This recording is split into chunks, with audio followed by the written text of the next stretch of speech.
తమిళనాట ఒక power game start అయింది. డిఎంకే అధినేత స్టాలిన్ సంచలన వ్యాఖ్యలు ఒక్కసారిగా తమిళ రాజకీయాలను షేక్ చేస్తున్నాయి. విజయ్ నేతృత్వంలో ఉన్నటువంటి టీవీకే ప్రభుత్వం ఎప్పుడైనా ఏ క్షణమైన సంకీర్ణ ప్రభుత్వం పడిపోవచ్చు అన్నటువంటి వ్యాఖ్యలు ప్రభుత్వంలో కొంత ఆందోళన కలిగిస్తున్నాయి. ఇప్పుడున్నటువంటి ప్రభుత్వం ఎప్పుడైనా పడిపోతుందా? పరిస్థితులు అందుకు అనుకూలంగా ఉన్నాయా? స్టాలిన్ వ్యాఖ్యల వెనక రీజన్స్ ఏంటి? ఏ క్షణమైనా ఎన్నికలు రావచ్చని ఎందుకు అంత ఘంటాపథంగా అంత కాన్ఫిడెంట్గా చెప్తున్నారు? కాబట్టి అన్నిటికీ సిద్ధంగా ఉండాలంటూ డిఎంకే కార్యకర్తల సమావేశంలో స్టాలిన్ పిలుపునిచ్చారు. తమిళనాడులో సూర్యుడు ఎప్పటికీ అస్తమించడు, ఓటమికి పూర్తి బాధ్యత నాదే అంటూ చెప్తూ కార్యకర్తల్లో కొంత బలాన్ని నింపినా కానీ ఏ క్షణమైనా ఎన్నికలు రావచ్చు అన్న మాట ఈరోజు విజయ్ ప్రభుత్వాన్ని ఒక సందిగ్ధంలో పడిస్తోందా? ఖచ్చితంగా మళ్ళీ ప్రజల విశ్వాసాన్ని గెలుచుకుంటామని అంటున్నారు. బట్ మరి ఇప్పుడే జస్ట్ బేబీ స్టెప్స్ ఇస్తున్నటువంటి విజయ్ సర్కార్ పైన స్టాలిన్ చేసినటువంటి వ్యాఖ్యలు చాలా ఉత్కంఠగా కనిపిస్తోంది. తెర వెనుక ఏం జరుగుతోంది? ఎందుకంటే విజయ్ కూటమి నుంచి ఉన్నటువంటి డిఎంకేతో ఉన్నటువంటి మిత్రపక్షాలే ఈరోజు విజయ్కి మద్దతుగా బయటకు వచ్చారు. 4 మిత్రపక్షాలు బయటకు వచ్చాయి. ఏడీఎంకే ఎమ్మెల్యేలు రెబల్స్ ఇప్పటికే 25 మంది విజయ్కి మద్దతు ఇచ్చారు.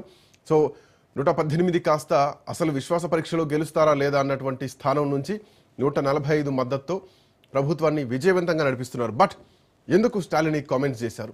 ఎందుకు 6 నెలల్లో పడిపోతుంది అన్నటువంటి కొన్ని సంకేతాలు ఇస్తున్నారు?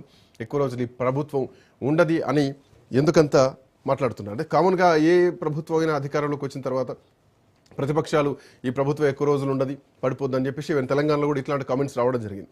బట్ ఇక్కడటువంటి మెజారిటీ వేరు. బట్ తమిళనాడులో ఆ వారం రోజులు జరిగినటువంటి ప్రభుత్వ ఏర్పాటు జరిగినటువంటి ఎపిసోడ్ కంప్లీట్లీ డిఫరెంట్.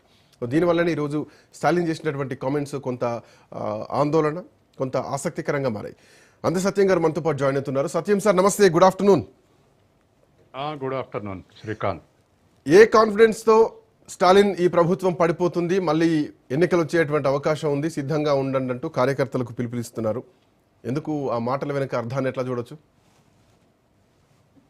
ఒకటి, తన పార్టీలో కూడా చీలిక రాకుండా ఎవరైనా అసమ్మతి ఎమ్మెల్యేలో లేకపోతే పదవులు రాని వాళ్ళు ఒకళ్ళిద్దరుంటే వాళ్ళ వీక్నెస్ బయట పెట్టుకోకుండా ప్రభుత్వమే పడిపోతుంది, మీరు అటు పోవటం వల్ల ఉపయోగం లేదనేటువంటి ఒక సిగ్నల్ వాళ్ళ సొంత ఎమ్మెల్యేలకు వాళ్ళ పార్టీకి పంపినటువంటి అవకాశం ఉంది ఒకటి.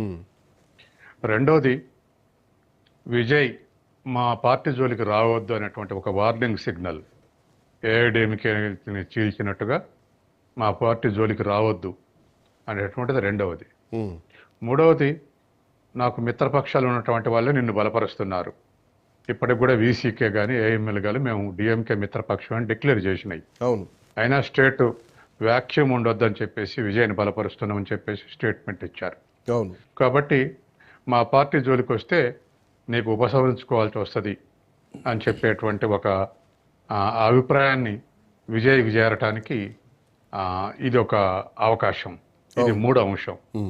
తర్వాత విజయ్ మీద నిరంతరం ఒత్తిడి కొనసాగే విధంగా, తర్వాత స్టేట్లో డిఎంకే వీక్ అయిపోయింది, పని అయిపోయింది అనేటువంటి టాక్ రాకుండా ఇప్పటికి కూడా స్టాలిన్ సహకారంతో ప్రభుత్వం నడుస్తుంది. తర్వాత Stalin powerful man, DMK powerful party అని ప్రజల నుంచి ఆ ఆలోచన దూరం కాకుండా ఉండేందుకు కూడా ఇది ఉపయోగపడుతుంది. సైకలాజికల్గా వాళ్ళ ప్రజల్ని, వాళ్ళ కేడర్ని నిలబెట్టుకునేందుకు కూడా ఉపయోగపడుతుంది. కాబట్టి ఈ 3-4 విషయాల్లో నిలబెట్టుకోవడానికే స్టాలిన్ ఈ మాట అని ఉంటారు. ఈ 4 అంశాల కోసం స్టాలిన్ అన్న ఈ మాట అనటం వల్ల స్టాలిన్ క్రెడిబిలిటీ ఏం పెరగదు. ఎందుకంటే ఏర్పడితే పాపులర్ గవర్నమెంటు, దరిదాపు 36% ఓటింగ్ వచ్చింది, ఢీకొని గెలిచిండు. కాబట్టి అట్లా గెలిచిన ప్రభుత్వాన్ని 6 నెలల కూలిపోద్ది అనేటువంటిదే అంటే తనకు వ్యక్తిగతంగా ఇండివిజువల్ క్రెడిబిలిటీ ఏం పెరగదు. అట్లంటే ఒక్క స్టాలినే కాదు, ఏ రాష్ట్రంలో ఎవరన్నా, ఆఖరికి కేంద్ర ప్రభుత్వం అన్నోళ్ళనే కాస్త నెగిటివ్గా చూస్తారు. అవును, వీడికేమైంది గెలిచినని కాదని చెప్పేసి నెగిటివ్గా చూస్తాడు. అంటే గెలిచిన గవర్నమెంట్ని గూలగొడతారా, ఎవరితోటి కుమ్మక్కై కూలగొడతారని ఒక నెగిటివ్ టాక్ నడిచేటువంటి అవకాశం ఉంది. కాబట్టి ఈ స్టేట్మెంట్ వల్ల స్టాలిన్ క్రెడిబిలిటీ ఏం పెరగదు.